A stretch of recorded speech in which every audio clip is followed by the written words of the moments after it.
Welcome everyone to Caleb Watches Movies, the channel where I, Caleb, randomly select one of the many movies that I own and I watch and review them for you. And it's that time of year again where everyone starts putting out their lists of films that they've seen this year and films that came out this year, what were the best, what were the worst, and really when you look at those lists, a lot of them are really the same. Maybe some things are flipped around a little bit, but typically you're seeing people talk about the same films over and over and over again. And last year I started a concept where I would rank the top 10 films of films that I reviewed on this channel, not necessarily were released in 2020. I had a lot of fun doing it, and I think it's a really fun concept because you could have any film go up against any other film. You could have Shawshank versus Jaws. You could have Batman versus Star Wars.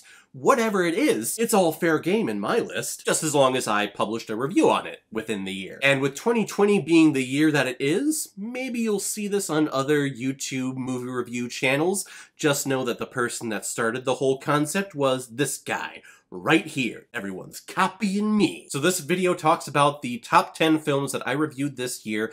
Looking back, looking at the films that I reviewed, I've reviewed a lot of great movies, a lot of films that deserve to be in any top 10 list of any year. But what set these 10 aside with the rest of the films, for me anyway, were the emotional responses that I got from it. There was some in here that made me laugh endlessly, for minutes, for hours after watching them. Some of these made me incredibly sad, whether it's because of what happened in the film and the events, the whole film itself was just a downer, or maybe there's just something so beautifully said in the film that I just break down in tears. For those of you that have seen recent reviews on here, there's a movie that's pretty high on this list, and in the review, I didn't expect this to happen, but I'm crying for like 2 or 3 minutes. So we'll talk about it when we get there, but right now, let's start with the top 10 best films that I reviewed in 2020. Coming in at number 10, it was a recommendation from one of my subscribers, actually, a film called Lovebirds. It's so rare that a romantic comedy nowadays garners such a happy and laughable response from me. Issa Rae and Kumail Nanjiani had me cracking up this entire thing. And it's not stupid, just kind of out there comedy. No, all of this comedy is intelligent, and it all plays into the story. It all builds on these characters. Yes, you can tell that they're riffing in points, but all the riffs make sense for the characters that they're portraying. The two are a victim of circumstances, and I love it. I don't think not enough people talked about this film. It was scheduled to release in theaters right around where the whole pandemic thing started and shutdown started to happen, so it immediately went to Netflix. I think more people need to talk about this film and see this film. It is hilarious, it is great, deserves to be on this list. At number 9 is a film from 2006 that I never got around to watching until now, but it's completely badass, a film called Lucky Number 11. I don't know why I passed this movie up back in 2006, because you think, I mean, it's a badass mob gun movie, and I'm in my young teenage years, you think I would have gone out and seen this thing. Better late than never, because this movie is totally badass. Josh Hartnett and Bruce Willis just being total badass assassins is awesome. There's great dialogue, the pacing is very, very quick, and there's twists and turns, multiple twists and turns here that keep me guessing and keep me entertained for the entire time. Lucky Number 11, if you haven't seen it in a while, go check it out because it definitely holds up. And at number 8, of course I have to put this film on here because it's the best film of the entire Marvel Cinematic Universe, and that's Captain America: The Winter Soldier. I remember the emotion I felt watching this movie in the theater, and when the whole twist happened where S.H.I.E.L.D. is actually infiltrated by Hydra and has been infiltrated by Hydra for decades, I felt my jaw drop and my stomach sink. Because I'm thinking to myself, this is entirely believable. This is probably happening right now. And it's the first entry of the Russo brothers in the MCU. Without this movie, we don't get films like Avengers: Infinity War, Endgames. And we have great interactions and great dialogue between Steve Rogers, Falcon, Black Widow, all three of them. I love this movie so much. It's the bar of the MCU that still has not been topped, for me at least. Films have definitely come close, but this one, it's definitely the gold standard that all the directors and all the screenwriters in the MCU projects need to strive to meet, or strive to beat if they want to be ambitious. Next up at number 7 is a film that was a complete surprise for me, and when I watched it, I said, this film is making this list. I love this movie so much. I'm in love with this movie so much. And that's a movie by the name of Red Rover. One of the positive things about 2020 is my new collaboration with GingerNutsOfHorror.com. It's a great website where they release a bunch of reviews on books, video games, films, TV, anything that's related to horror. They welcomed me with open arms. The creator, Jim McLeod, he is really cool. It shows a lot of support towards this channel, so I thank them a lot. This screener actually came from a big bunch of movies and screeners that they had on file. It's not a horror film in any way, so I think it kind of slipped in, but thank God it did, because this romantic, say, dramedy, I guess, is so relatable and so lovable. The main character is about an introvert who gets broken up with his fiancée, and he is constantly searching for the ring that he lost on the beach that he threw when he was angry. He meets a very spunky and ambitious character who wants to help him apply for this Mars launch, the private space program that's going to send the first people to colonize Mars. I guess, kinda, if you believe in that thing. These characters are so charming, they're so realistic, they're so relatable, and it's an independent film. I absolutely love this thing. If I can't yell it from mountains more. Red Rover, go see it, rent it, buy it on iTunes. Please just see this film. It is great. You'll have a great time. At number 6 is a Korean film by the name of A Taxi Driver. KANG-HO, who has become one of my favorite actors, plays a low-life cab driver from Seoul, Korea, and he finds himself kind of thrown into this big uprising. Now, this is a real uprising. I have no idea what it's called or what it's about, what they're uprising against, but it builds a lot of tension, and there are a lot of great chase scenes and a lot of great dramatic moments in this film. You see just this beautiful and lovable relationship build between the cab driver and the German journalist who is there trying to cover the uprising. But of course the police and politicians, they don't want him there because he's going to go back and report it. They don't want reporters showing what's happening here and how they're handling the uprising. Gosh, politicians trying to hide something. What does that sound like? Something familiar over the last, 4 years. I don't know. Taxi Driver, it was recommended to me very early on this year, and what a pleasant surprise. I didn't know what to expect, and what I got was a tremendous film about friendship. It's a great thriller, a lot of great action scenes and chase scenes. This film definitely needs to be seen by more people. At number 5 is a film that I saw very early on in 2020 and has stuck with me ever since then, just with the disregard to human life and just a whole bunch of shit that goes down in Sweden. It just proves to you that you should never, ever travel. Ever. Just stay home. A film by the name of Midsommar. A bunch of teenagers backpacking through Europe get invited to stay at this very secluded religious cult family village thing.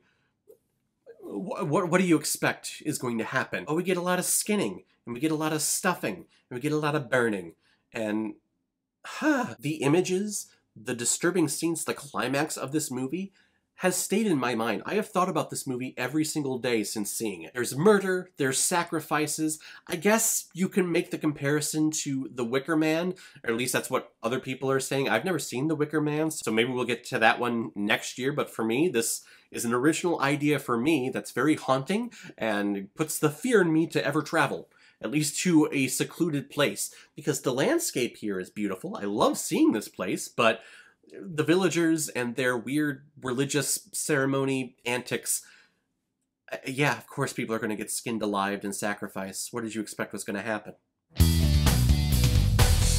At number 4, another film that I reviewed very early on this year, a film that garnered a lot of interesting combative back and forths with a couple of my, I guess now former friends from grad school, a film called Joker. It was my favorite comic book film of 2019, and it was nominated for Best Picture this year. It absolutely deserved it. Winner of Best Actor in Joaquin Phoenix. I mean, there's no question, no doubt there. His performance makes the movie. And you talk about an emotional response. When we saw this film in theaters, we both looked at each other and said, you know, this film is great, but it's a film that we never need to see again because it's not a good ending. It's not a happy ending. It's an ending. It's a film that should invoke fear into people because that's who this character is. He's the Joker. He's supposed to inspire fear. But it's a film that also allows you to see into someone that has a different moral compass than you. You can see someone who is suffering Of course, in an extreme case of depression and someone who's experiencing the want, the need to invoke violence onto people. He doesn't start off wanting to do that, but then as a certain accident happens in the film, all of a sudden he can see the power that an act of violence can inspire in people. And in this country, with the amount of violent protests and violent rallies that are just on the rise, you can see how that can be appealing to a certain warped mind of someone. Not to mention the cinematography, the atmosphere of this film. It's dirty, it's grimy, there's a lot of grit to it, and I love it. And plus that score. It's just a beautiful, emotional cello. It's my favorite instrument. I listen to the score all the time. It invokes such rage, inspiration, depression. It's a fabulous score, and I guess the score was actually written and composed before the film was ever shot, so how freaking impressive is that? Number 3 winner of Best Picture at this year's Oscar is a movie called Parasite. So many people recommended this film to me, finally got around to watching it. Yes, it deserved to win Best Picture this year. I never really got into South Korean films before I started this review channel and opening it up to recommendations from subscribers and fans. People recommending Korean films to me. I am in love with Korean cinema. Storylines, actors, actresses are so engaging, and you have plots and twists and characters that don't fall necessarily into the whole, stereotypical standard plot lines that we get here in the United States. Here you get a film with an ambiguous ending. You don't know if it ends happy or if it ends sad. It's really up to you. In my personal opinion, I think it ends very sadly, but a really cool exploration on class and class structures and who feeds off of who and the way that certain class structures look down on others. It's brilliant. And KANG-HO making another appearance on this list. He's becoming one of my favorite actors. He's almost in every single Korean film that's recommended to me that I've seen, and he's amazing in every single one of them. Parasite definitely deserves to win Best Picture, was actually at the top of this list for the majority of this year, and then in this last month we just had 2 that beat it out. But it's absolutely definitely one of the best films in the last decade. If you haven't seen it, yes, it is in a foreign language. You can get past that. I promise you, this film is terrific. It's great. You should see it.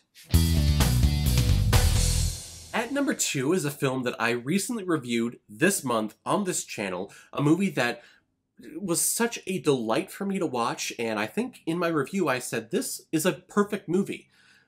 There's nothing terrible to say about it. A movie called Paddington 2. And I actually checked out the very first Paddington before I watched this one. It surpasses the original in every single way. And the emotions, the character development, the CGI of this bear, it's all tremendous. This freaking stupid little bear is so pleasant and so lovable that I want Paddington in my life. I want him here now to make everything better and to make everything happy. Because this little bear has the power, has the capability to do that somehow. And we get a great villain with Hugh Grant, who plays this schizophrenic actor who keeps talking to all of his mannequins of former roles that he's played, and he's searching for this pop-up book that Paddington wants to save up money for. He wants this pop-up book because it has clues to find a hidden treasure in it. The film is hilarious. I actually found myself laughing out loud many times throughout this movie. It makes you happy. There are points in here where you think characters are going to die. In the back of your head, you're like, oh, this is a kid's film. There's no way that's going to happen. But you care so much about this bear and these characters that you go, oh my God, don't you kill them. Don't you do it. All building to one of the best emotional endings, happy endings that I have seen in film in a very long time. Again, Paddington 2 is perfect. If I got any other emotional reaction from number 1, this would easily be number 1 on this list. But sadly, it just falls short at number 2. But I don't want that to play in anything. Paddington 2 is wonderful. See both of the Paddington movies. I want 10, 15, 20 more of these movies. And finally, at number 1, the movie that tops the list of my best films that I've reviewed in 2020 is a film by Steven Spielberg, a movie called Lincoln. It's a movie that pops into my head every once in a while and says to me, I really want to watch that movie. It's 3 hours, so if you're going to watch it, you're in for the long haul, but it doesn't feel like 3 hours. It is an entire just masterclass of actors, everyone owning their craft, but no one owns it more than Daniel Day-Lewis as Lincoln, who is tremendous. That is the definition of great actor and great performance, is his performance in this film as Lincoln. And the reason why I put it at #1 is because of it's just what I've been feeling over the last 4 years with a certain president in the White House who's not going to be there for much longer, but just with all of the idiocracy that has happened in politics over the last 4 years, seeing this great president saying lines that are inspiring to not just Republicans, but Democrats, really people with opposing viewpoints. He was the president during the Civil War, the American Civil War. People were killing themselves because they felt differently on this whole concept of slavery and owning black people. And I remember reviewing this film, and when I said the line that it's the basis of why this film was made and why the 13th Amendment was made, the concept, the mathematical concept, that two things that are related to the same thing are related to each other. We begin as a people, we begin with equality. That's what we're born with. It's through our culture, it's through our society, it's through our government, it's through just all these external forces that puts a mindset in our head that, oh hey, I'm more privileged than you, or I am better than you. You are not so, so therefore you should serve me. These are invisible concepts that have no bearing on the basic concepts that we are born with. We are born to be equal. We are born the same as someone with a different color skin. We are born the same as someone in a different wealth class. We are born the same as someone in a different religion. All of it, we're all human beings when we are born. That's why he was so driven to get the 13th Amendment passed to end slavery, because no one should be a slave to anyone. Even though slavery has been around for thousands, tens of thousands of years, and every single society and every single period in human history, there is some form of slavery there. We always kind of keep going back to it for whatever reason. Here is the mission to finally end it in this country. It's not a biopic on Lincoln's life. It is the last couple months of his life and of his presidency trying to get this bill passed and trying to end the Civil War. This film, it's beautifully made. I don't want to say it's one of the easiest films Spielberg has ever done, but I mean, when you cast actors like Daniel Day-Lewis, Tommy Lee Jones, Sally Field in this film, all you have to do is just say action and sit back and everything will kind of take care of itself. And that's my list, my favorite films that I reviewed in 2020. Hopefully everyone had a good time. What did you think of my list? Those of you that have been following me this year, were there films that I should have put on my best of list? Whatever you thought, comment below, let me know what you thought about it. And as always, if you like what you see here, if you like my take on movies, then hit the subscribe button. Make sure you hit that bell so you know the next time I'm releasing my next movie review. So guys, I will see you next time with my top 10 worst films that I reviewed of 2020. But in the meantime, be well, be good to each other, and go watch a movie. Take care, guys.